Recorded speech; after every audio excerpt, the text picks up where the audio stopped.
Hello students, welcome to our channel STC। आज जो chapter हम लोग डिस्कस करने वाले हैं वो है मानव जनन यानी ह्यूमन रिप्रोडक्शन। तो सबसे पहले जो हम लोग टर्म डिस्कस करेंगे वो है नर जनन अंग अर्थात male reproductive system. Male reproductive system consist अर्थात नर जनन अंग के कौन कौन से भाग होते हैं अभी हम लोग डिस्कस कर लेते हैं। सबसे पहला भाग स्क्रोटम यानी वृषण कोश, टेस्टिस वृषण, एपिडिडाइमिस अधिवृषण, वास डिफरेंस, यूरेथ्रा अर्थात मूत्रमार्ग एंड 3 ग्लैंड्स प्रेजेंट होते हैं जिसे हम seminal vesicle, prostate gland and bulbo urethral gland के नाम से जानते हैं। इसलिए हम लोग 3 ग्लैंड्स के बारे में जानेंगे कि कौन कौन से ये ग्लैंड्स हैं और क्या इनका फंक्शन है। तो seminal vesicles, prostate and bulbo urethral gland, ये 3 ग्लैंड्स प्रेजेंट होते हैं जो बहुत ज़्यादा रोल प्ले करते हैं। सबसे पहले हम लोग टेस्टिस के बारे में डिस्कस कर लेते हैं। टेस्टिस जो है वो प्राइमरी सेक्स ऑर्गन है अर्थात प्राथमिक जनन अंग है। तो आखिर क्यों ये टेस्टिस प्राथमिक जनन अंग है उसके बारे में हम लोग देख लेते हैं। Testis is called primary sex organ. आखिर ये क्यों कही जाती है प्राइमरी सेक्स ऑर्गन? क्योंकि इसके 2 फंक्शन हैं। सबसे पहला फंक्शन है ये स्पर्म यानी शुक्राणु का निर्माण करती है और दूसरा ये टेस्टोस्टेरोन हार्मोन स्रावित करती है। यही 2 वजह है जिसकी वजह से टेस्टिस को प्राइमरी सेक्स ऑर्गन के नाम से जानते हैं। अब हम लोग टेस्टिस का स्ट्रक्चर देख लेते हैं। टेस्टिस जो है वो ओवल शेपेड स्ट्रक्चर है और पेयर्ड में होती है यानी कि ये जोड़े में उपस्थित रहती है और ये कवर्ड होती है एक लेयर से जिसे टूनिका एल्बुजिनिया कहते हैं। जिसे टूनिका एल्बुजिनिया से ये कवर्ड रहती है। टेस्टिस है ये मैंने ड्रॉ किया है। टेस्टिस इज कवर्ड बाय, एक लेयर से कवर्ड होती है जिसे टूनिका एल्बुजिनिया कहते हैं। अब ये टेस्टिस के अंदर में बहुत सारे खंड्स होते हैं, करीब 250 खंड्स में ये विभाजित होता है। तो अब इन खंडों को हम लोग बना लेते हैं। ये 250 खंड्स में विभाजित होते हैं, ये खंडों में विभाजित होते हैं। ये खंड्स में बना रही हूँ, 250 खंडों में ये विभाजित होते हैं टेस्टिस। प्रत्येक खंड में 2 से 3 सेमिनिफेरस ट्यूबुल्स पाए जाते हैं। सेमिनिफेरस ट्यूबुल्स अर्थात शुक्र जनन नलिकाएं पाई जाती हैं। प्रत्येक खंड में 2 से 3 शुक्र जनन नलिकाएं, ये मैं शुक्र जनन नलिकाएं बना रही हूँ, शुक्र जनन नलिकाएं पाई जाती हैं। जितनी भी शुक्र जनन नलिकाएं हैं सभी आपस में मिलकर रेटेड टेस्टिस का निर्माण करती हैं। सभी शुक्र जनन नलिकाएं ये आपस में मिल रही हैं। सभी शुक्र जनन नलिकाएं आपस में मिलकर रेटेड टेस्टिस, ये जो जाली नुमा संरचना बन रही है उसे हम रेटेड टेस्टिस, आखिर ये कहीं तो खुलेंगी। ये शुक्र जनन नलिकाएं नलिका जैसे स्ट्रक्चर है यानी कि ट्यूबुलर स्ट्रक्चर है, पाइप लाइक स्ट्रक्चर है। ये पाइप लाइक स्ट्रक्चर एक दूसरे पाइप में खुलती है जिसे रेटेड टेस्टिस के नाम से जानते हैं। सभी रेटेड टेस्टिस आपस में मिलकर 10 से 20 नलिका जैसी संरचना होती है, वास इफ्रेंशिया में खुलती है। सभी रेटेड टेस्टिस वास इफ्रेंशिया में खुलती है। ये जो स्ट्रक्चर मैंने ड्रॉ किया है ये वास इफ्रेंशिया होती है। वास इफ्रेंशिया यानी कि शुक्र नलिकाएं होती हैं, ये 10 से 20 में होती हैं। तो ये शुक्र नलिकाएं हैं यानी वास इफ्रेंशिया। और सभी वास इफ्रेंशिया आपस में मिलकर एपिडिडाइमिस में खुलती हैं। एपिडिडाइमिस, ये जो स्ट्रक्चर है वो है एपिडिडाइमिस। सो डियर स्टूडेंट्स, ये रहा स्ट्रक्चर ऑफ टेस्टिस। टेस्टिस की लाइनिंग को हम टूनिका एल्बुजिनिया के नाम से जानते हैं। हर एक टेस्टिस पेयर्ड स्ट्रक्चर है। मैंने अभी जस्ट आपको बताया कि पेयर में होती है यानी कि जोड़े में होती है और एक टेस्टिस में 2 से 50 खंड होते हैं यानी कि टेस्टिक्यूलर लोब्यूल्स होते हैं, टेस्टिस के खंड होते हैं और प्रत्येक खंड में 2 से 3 सेमिनिफेरस ट्यूबुल्स होते हैं यानी शुक्र जनन नलिकाएं प्रेजेंट होती हैं। सारी शुक्र जनन नलिकाएं आपस में रेटेड टेस्टिस में मिलती हैं। ये रहा रेटेड टेस्टिस। रेटेड टेस्टिस जो है वो शुक्र नलिका में खुलती है, शुक्र नलिका यानी वास इफ्रेंशिया में खुलती है, और वास इफ्रेंशिया, सभी वास इफ्रेंशिया आपस में मिलकर अधिवृषण अर्थात एपिडिडाइमिस में खुलती है। ये स्ट्रक्चर का पाथवे आपको याद करना है कि कहाँ पर स्पर्म यानी मेल गैमेट्स नर युग्मक का निर्माण होता है। तो डियर स्टूडेंट्स, नर युग्मक यानी कि जो स्पर्म है, शुक्राणु हैं, सेमिनिफेरस ट्यूबुल्स में बनते हैं। ये सेमिनिफेरस ट्यूबुल्स में बनते हैं और सेमिनिफेरस ट्यूबुल से वो रेटेड टेस्टिस में जाते हैं। रेटेड टेस्टिस से फिर वो वास इफ्रेंशिया यानी कि शुक्र नलिका में जाते हैं और फिर अधिवृषण से होकर अधिवृषण में ही वो जमा होते हैं। एक भी क्वेश्चन आता है कि कहाँ वो स्टोर होते हैं, जमा होते हैं, तो अधिवृषण में शुक्राणु जमा होते हैं और फिर आगे फिर वो वास डिफरेंस से होते हुए आगे निकल जाते हैं। अब हम लोग टीएस ऑफ टेस्टिस देखेंगे कि आखिर टेस्टिस को जब हम ट्रांसवर्स सेक्शन लेते हैं यानी अनुप्रस्थ काटते हैं उसको, तो वो उसके अंदर कौन कौन से सेल्स प्रेजेंट होते हैं, कौन कौन सी कोशिकाएं होती हैं। तो टेस्टिस के अंदर 2 प्रकार की कोशिका होती है, यानी कि टेस्टिस जो है 2 प्रकार की कोशिका से बना हुआ है, एक जनन कोशिका और दूसरी सर्टोली की कोशिका। जनन कोशिका स्पर्म का फॉर्मेशन यानी शुक्राणु बनाती है जो कि एक नर युग्मक है, और सर्टोली की कोशिका पोषण प्रदान करती है। आखिर किसको पोषण प्रदान करती है? तो वो शुक्राणु को पोषण प्रदान करती है। और एक विशेष प्रकार की और कोशिका होती है जो कि शुक्र जनन नलिका के बाहर पाई जाती है। शुक्र जनन यानी सेमिनिफेरस ट्यूबुल्स के बाहर पाई जाती है, जिसे हम लाइडिंग की कोशिका कहते हैं। और यही लाइडिंग की कोशिका टेस्टोस्टेरोन हार्मोन को स्रावित करती है। वेरी वेरी इंपॉर्टेंट है ये डियर स्टूडेंट्स, इसको याद रखना है। कौन सी कोशिका, कौन सी सेल्स टेस्टोस्टेरोन हार्मोन रिलीज करती है? तो वो है लाइडिंग की कोशिका यानी लाइडिंग सेल। लाइडिंग सेल का एक और नाम है इंटरस्टिशियल सेल। अंतराली कोशिका के नाम से जानते हैं क्योंकि ये सेमिनिफेरस ट्यूबुल्स के बाहर में प्रेजेंट होती है, इसलिए इसे अंतराली कोशिका के नाम से भी जानते हैं। दोनों नाम बहुत ही इंपॉर्टेंट है। हो सकता है एग्जाम में लाइडिंग सेल ना आकर इंटरस्टिशियल सेल आ जाए। इंटरस्टिशियल यानी अंतराली कोशिका कौन से हार्मोन को रिलीज करती है? तो वो टेस्टोस्टेरोन हार्मोन रिलीज करती है। अब हम लोग ट्रांसवर्स सेक्शन ऑफ टेस्टिस देख लेते हैं। टेस्टिस में अभी मैंने जस्ट बताया कि उसमें 2 प्रकार की कोशिकाएं होती हैं। तो 2 प्रकार की कोशिका कहाँ प्रेजेंट होती है? तो 2 प्रकार की कोशिका यानी कि टेस्टिस को जब हम काटेंगे तो सेमिनिफेरस ट्यूबुल नजर आएगा। ये रहा सेमिनिफेरस ट्यूबुल्स। अब ये सेमिनिफेरस ट्यूबुल जिस कोशिका से बनी है वो है जर्म कोशिका यानी कि जनन कोशिका। सेमिनिफेरस ट्यूबुल्स यानी कि शुक्र जनन नलिका है, ये शुक्र जनन नलिका। तो शुक्र जनन नलिका जर्म सेल से बनी होती है और यही जर्म सेल जो है यानी जनन कोशिका बार बार विभाजित होती है और विभाजन के फलस्वरूप वो शुक्राणु का निर्माण करती है।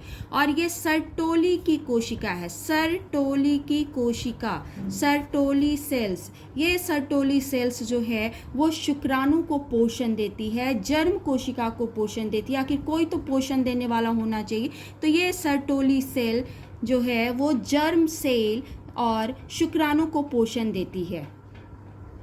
जर्म कोशिका माइटोसिस और मियोसिस डिवीजन के द्वारा ये विभिन्न प्रकार की कोशिकाओं का निर्माण करती है, जो आगे हम लोग देखेंगे। स्पर्मेटोजेनेसिस यानी कि शुक्र जनन आखिर कैसे होता है, शुक्राणु का निर्माण कैसे होता है। तो माइटोसिस और मियोसिस प्रक्रिया के द्वारा ये विभिन्न प्रकार की कोशिकाओं को जन्म देती है और अंत में ये शुक्राणु का निर्माण करती है। शुक्राणु का निर्माण, ये रहा शुक्राणु, शुक्राणु का निर्माण करती है।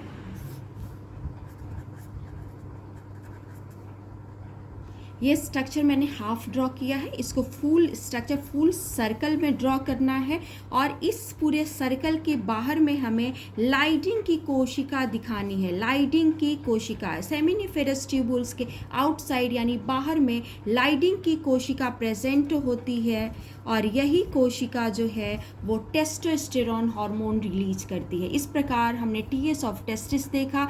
टेस्टिस जो है 2 प्रकार की कोशिका से बनी है, जर्म सेल और सर्टोली सेल। जर्म सेल विभिन्न प्रकार के माइटोसिस और मियोसिस के द्वारा वो स्पर्म यानी शुक्राणु का निर्माण करती है। शुक्राणु जो कि हैप्लॉइड अगुणित कोशिका होती है, क्रोमोसोम नंबर 23 होते हैं। याद रखना है, हमेशा इसमें कन्फ्यूजन बच्चों को हो जाता है कि शुक्राणु में कितने क्रोमोसोम होते हैं, तो सभी बच्चे 46 लगा देते हैं।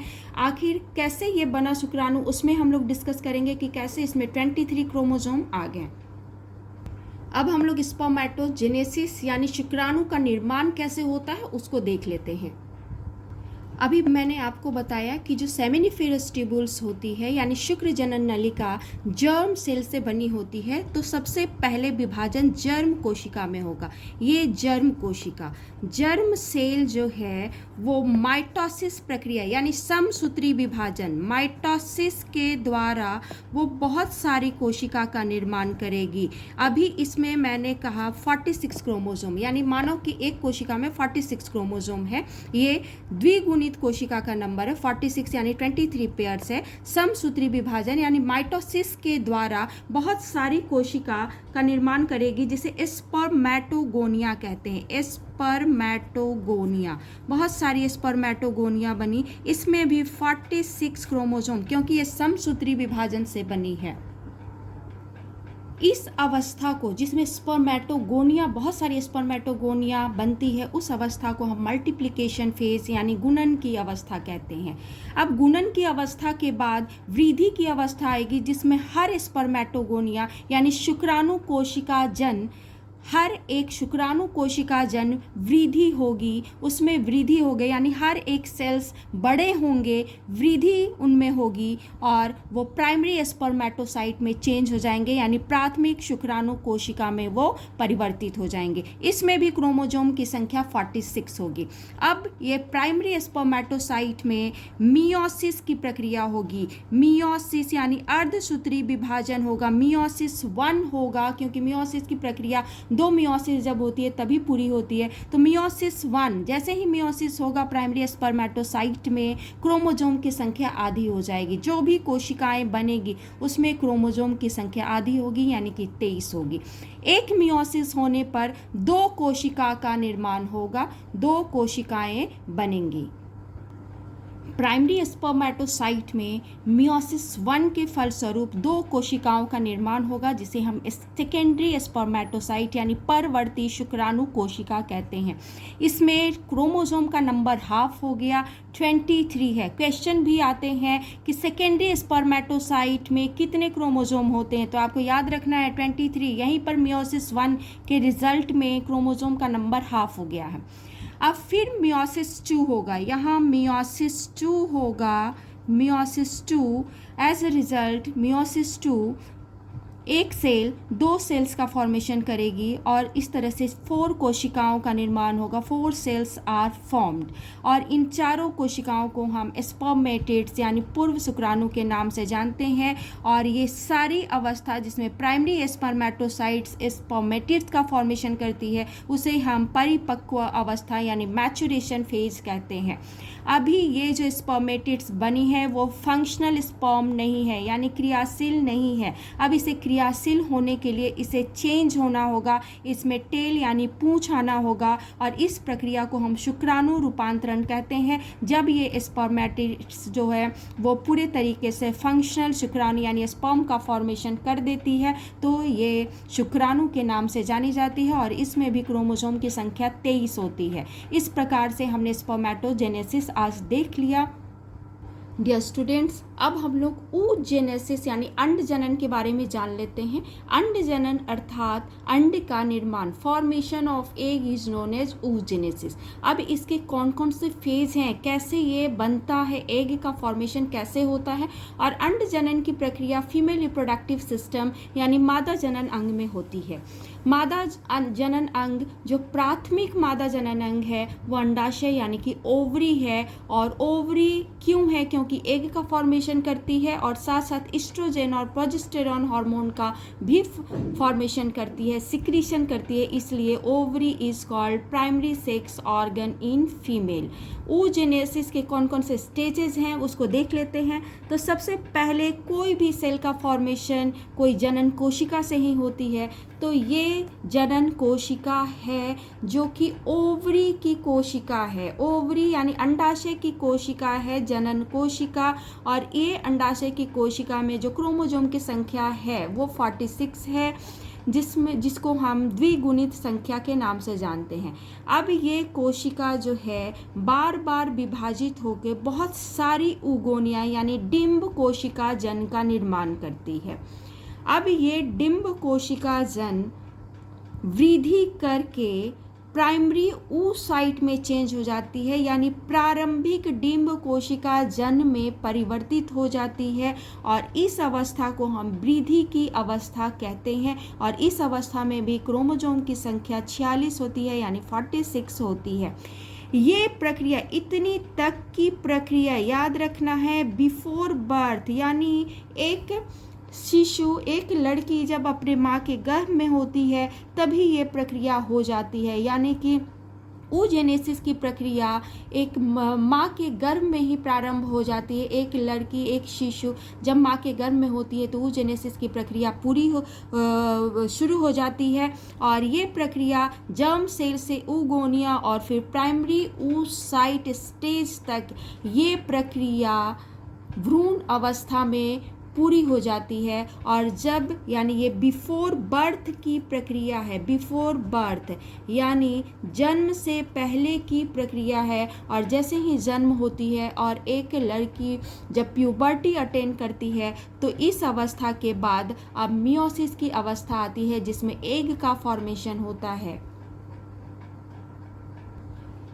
प्राइमरी oocyte प्रारंभिक डिंब कोशिका में मियोसिस 1 शुरू होता है। मियोसिस 1 यानी कि जब प्यूबर्टी अटेन करती है एक गर्ल्स तो मियोसिस 1 शुरू होता है। उसके रिजल्ट में 2 कोशिकाएं बनती हैं, एक सेकेंडरी oocyte यानी परवर्ती डिंब कोशिका बनती है, और एक पोलर बॉडी यानी ध्रुवीय पिंड। पोलर बॉडी बहुत छोटी होती है। सेकेंडरी oocyte स्टेज में ही ओव्यूलेशन यानी अंडोत्सर्जन होता है। अंडोत्सर्जन यानी कि ओवरी से, अंडाशय से एग जो बाहर निकलता है उसे ही अंडोत्सर्जन की प्रक्रिया कहते हैं, और ये मेंस्ट्रुअल साइकिल के 14th डे में होता है। ये भी बहुत इंपॉर्टेंट क्वेश्चन है और अक्सर पूछे जाते हैं कि ओव्यूलेशन किस दिन होता है, तो वो 14वें दिन होता है। और दूसरा क्वेश्चन आता है अंडोत्सर्जन के लिए कौन से हार्मोन्स जरूरी होते हैं, तो वो है LH हार्मोन, ल्यूटिनाइजिंग हार्मोन। और तीसरा क्वेश्चन जो पूछा जाता है किस अवस्था में ओव्यूलेशन होता है, तो सेकेंडरी oocyte स्टेज में ओव्यूलेशन होता है। याद रखना है, मैंने सारे इंपॉर्टेंट क्वेश्चन इस वीडियो में डिस्कस कर रही हूँ मैं, और वीडियो को लास्ट तक आप देखते रहेंगे। सेकेंडरी oocyte में क्रोमोसोम की संख्या 23 हो गई। 23 होने के बाद अब ये सेकेंडरी oocyte फैलोपियन ट्यूब में जाएगा, जहां वो एक दिन इंतज़ार करेगा कि ये शायद निषेचन की प्रक्रिया पूरी हो जाए। अगर निषेचन की प्रक्रिया पूरी हो जाती है यानी स्पर्म्स एंटर कर जाते हैं और स्पर्म जो है सेकेंडरी oocyte से मिल जाता है, तब आगे की प्रक्रिया प्रोसेस जो होगी वो पूरी होगी, यानी मियोसिस 2 होगा, अन्यथा मियोसिस 2 नहीं होगा। मियोसिस 1 होने के बाद सेकेंडरी oocyte फैलोपियन ट्यूब में ही ख़त्म हो जाएगी, यानी कि जब निषेचन नहीं होगा। लेकिन जब निषेचन की प्रक्रिया होगी यानी स्पर्म एंटर कर जाएगा सेकेंडरी oocyte में, तो मियोसिस 2 होगा। मियोसिस 2 के रिजल्ट में 4 कोशिकाओं का फॉर्मेशन होगा। 4 कोशिकाओं में एक मैच्योर ओवम यानी निषेचित डिंब, क्योंकि यहाँ पे स्पर्म एंटर कर गया है, इसका न्यूक्लियस इसके साथ फ्यूज करेगा, निषेचन की प्रक्रिया होगी, यानी ये निषेचित डिंब जिसे आगे चलकर युग्मनज का निर्माण होगा। और ये इस तरह से एक कोशिका विभाजित होकर दो कोशिका का फॉर्मेशन करती है और ये कोशिका विभाजित होकर दो कोशिका का फॉर्मेशन करती है, यानी कि ये पोलर बॉडी दो पोलर बॉडी का निर्माण करेगी और ये सेकेंडरी oocyte जो है वो मैच्योर ओवम और एक पोलर बॉडी, इस प्रकार से तीन पोलर बॉडी का फॉर्मेशन होगा और एक मैच्योर ओवम। तीनों पोलर बॉडी यानी तीनों ध्रुवीय पिंड डीजेनरेट हो जाएंगे यानी खत्म हो जाएंगे, इनकी कोई आवश्यकता नहीं है। और मैच्योर ओवम जो है वो युग्मनज का निर्माण होगा यानी एक छोटा सा भ्रूण बनेगा, एक कोशिकीय अवस्था जिसमें 46 क्रोमोसोम होंगे और यही युग्मनज जो है आगे चलकर भ्रूण और एक शिशु का निर्माण होगा। तो इस प्रकार से हमने oogenesis भी देखा कि कैसे अंड जनन की प्रक्रिया पूरी होती है।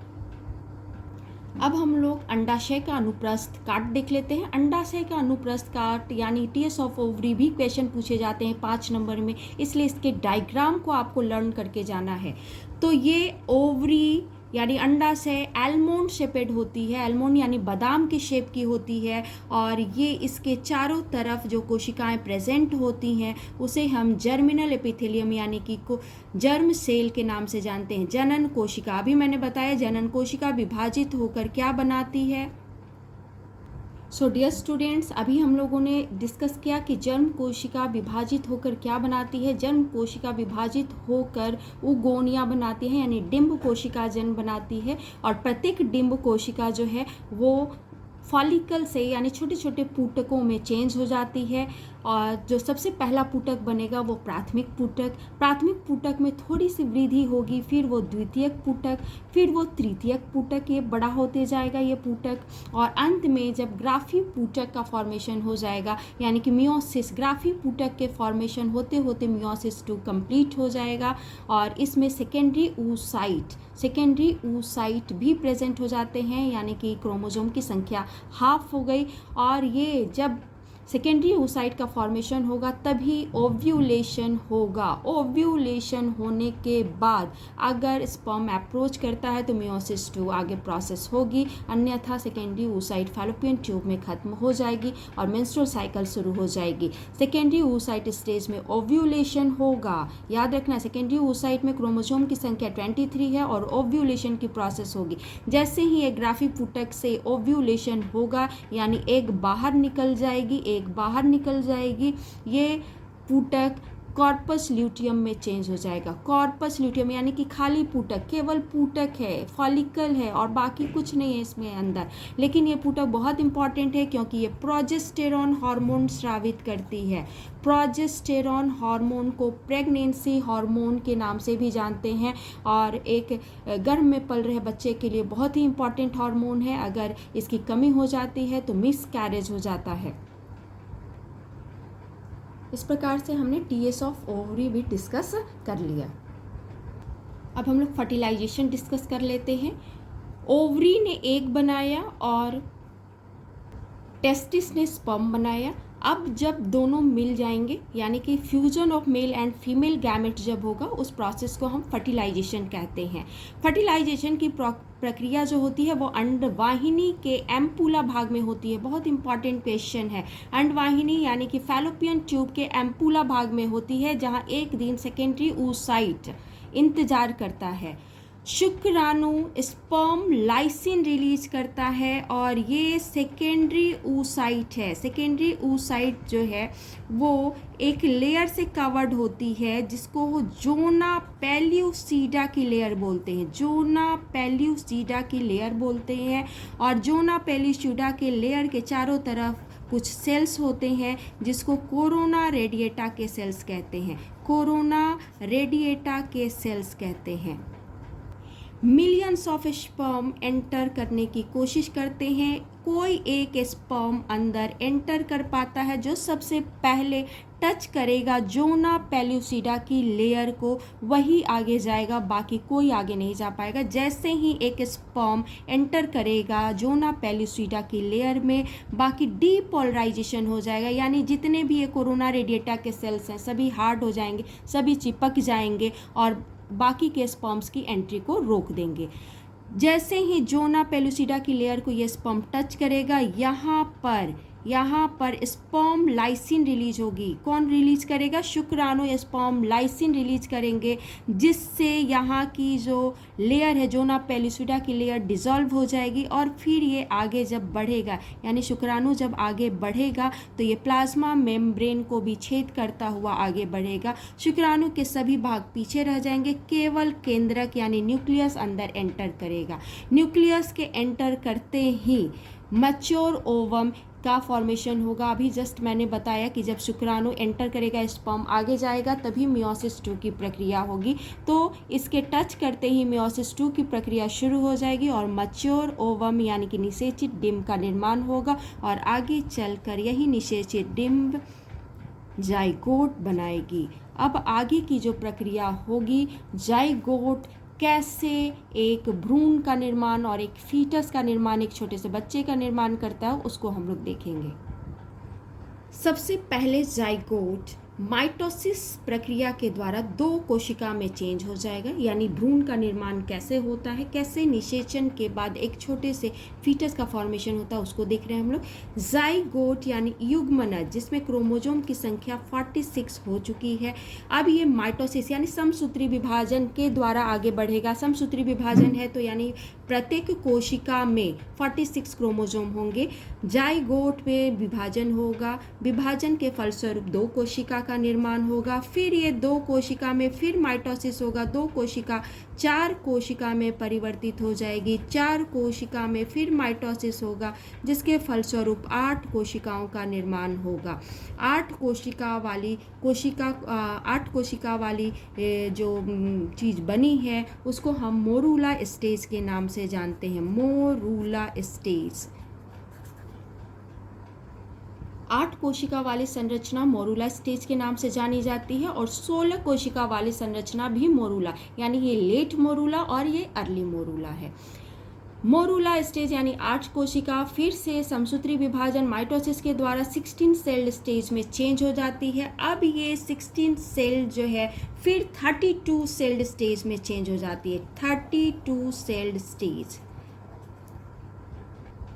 32 सेल्ड स्टेज को हम ब्लास्टोसिस्ट कहते हैं। ब्लास्टोसिस्ट में जितने भी सेल्स होते हैं किनारों पर अरेंज हो जाते हैं और बीच में एक गुहा यानी कैविटी बन जाती है, जिसे ब्लास्टोसील कहते हैं। और यही ब्लास्टोसिस्ट आगे चलकर इम्प्लांटेशन करती है, यानी आरोपण होता है। यही ब्लास्टोसिस्ट जाके यूट्रस की दीवार से जाकर चिपक जाती है और फिर आगे की प्रोसेस होती है। यानी इतना तक की जितनी भी प्रक्रिया है सभी फैलोपियन ट्यूब में होती है और ब्लास्टोसिस्ट स्टेज में इम्प्लांटेशन होता है यानी आरोपण होता है। ये भी क्वेश्चन पूछे जाते हैं कि किस स्टेज में इम्प्लांटेशन आरोपण की प्रक्रिया होती है, तो ब्लास्टोसिस्ट बहुत इंपॉर्टेंट है। आप लास्ट तक मेरे वीडियो को देखेंगे, लाइक करेंगे, सब्सक्राइब करेंगे और कमेंट बॉक्स में कमेंट भी करेंगे। ब्लास्टोसिस्ट अवस्था में इम्प्लांटेशन यानी आरोपण होता है, यानी यूट्रस में ये ब्लास्टोसिस्ट चला जाता है।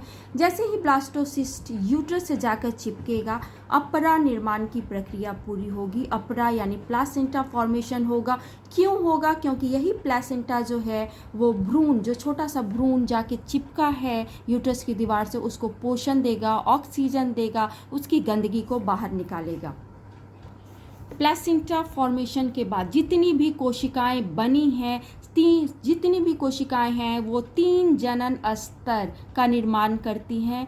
3 जनन स्तर यानी एक्टोडर्म, मेसोडर्म और एंडोडर्म का निर्माण करती हैं और यही तीनों जनन स्तर जो हैं हमारे पूरे शरीर की कोशिकाएं यानी कि पूरे शरीर का निर्माण करती हैं, यानी अंग का निर्माण करती हैं। तीनों जनन स्तर एक्टोडर्म, मेसोडर्म और एंडोडर्म, सारे सेल्स 3 जनन स्तर में चेंज हो जाते हैं। अब जब अंग का निर्माण हो जाता है तो नेक्स्ट जो प्रक्रिया 9 मंथ तक ये प्रक्रिया पूरी होती है और 9 मंथ जैसे ही कंप्लीट होता है पार्चुरेशन यानी प्रसव की प्रक्रिया पूरी होती है।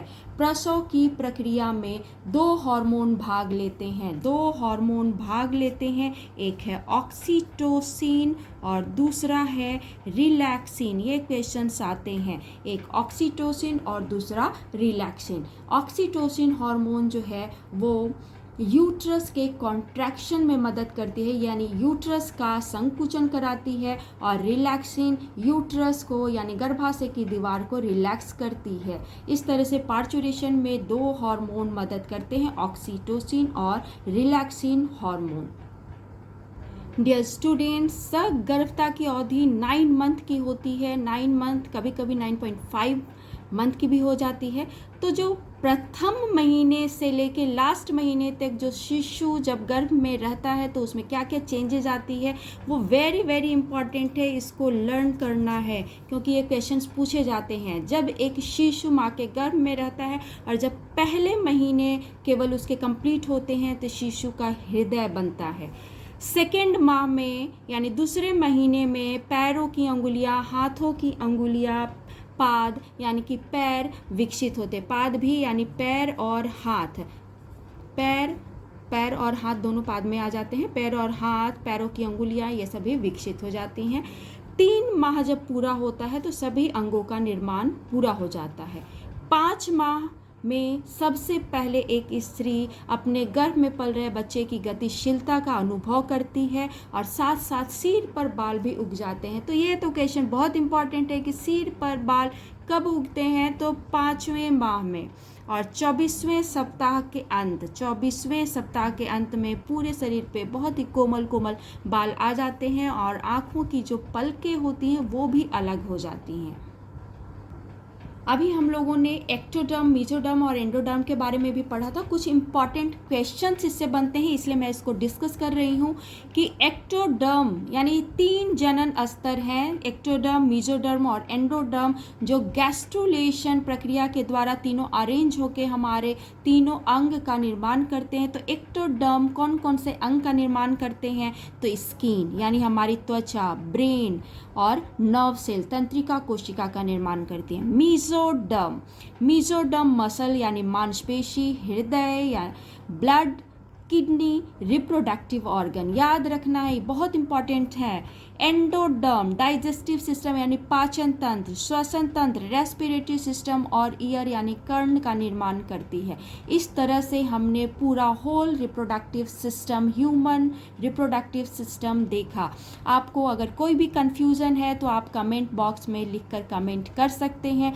डियर स्टूडेंट्स, ये चैनल आपके लिए बनाया गया है, इसलिए आप कमेंट भी करेंगे, कोई डाउट्स होगा उसको क्लियर भी करेंगे, और चैनल को लाइक और सब्सक्राइब करना ना भूलें। Thank you.